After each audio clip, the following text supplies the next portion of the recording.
Hello mga kalupa, kamusta po? Nandito ulit tayo sa Monteverde Royal, no?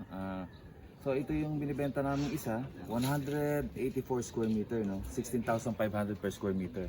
So ito po siya. Patag, semi-patag, 70% ang patag, 30% yung slope.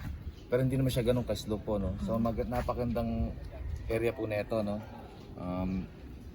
Cash payment lang po ito, no, mga kalupa, no. So ito yung area yung binibenta namin, yan mismo. So yung katabi may ginagawa po, kung nakikita nyo. May ginagawa po siya. Ayan po yung 165 square meter na nabenta. So ginagawa po yan. So ito po yung nasa tabi ng bahay yung binibenta po namin. Napakaganda po niya mga kalupa. Yan. Hindi kita. So ito po yung area niya, no.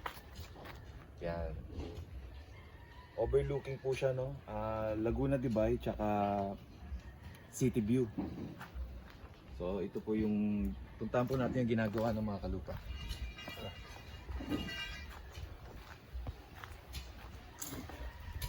Yan.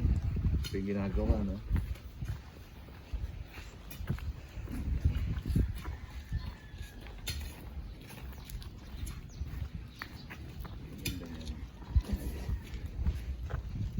So ito yung view niya.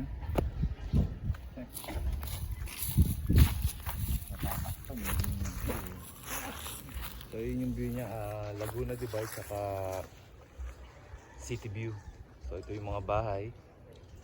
So, ito po yung makikita nyo. Ayan.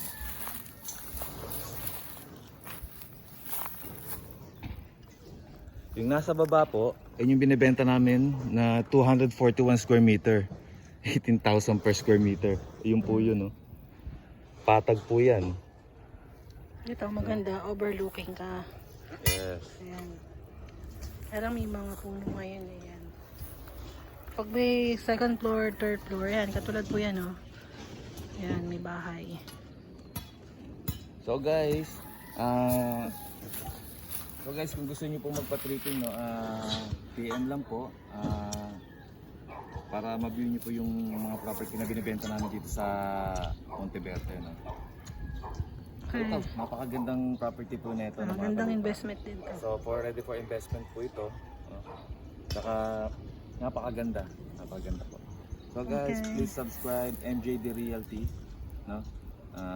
Click the bell button and subscribe. Okay, bye. God bless. Thank you.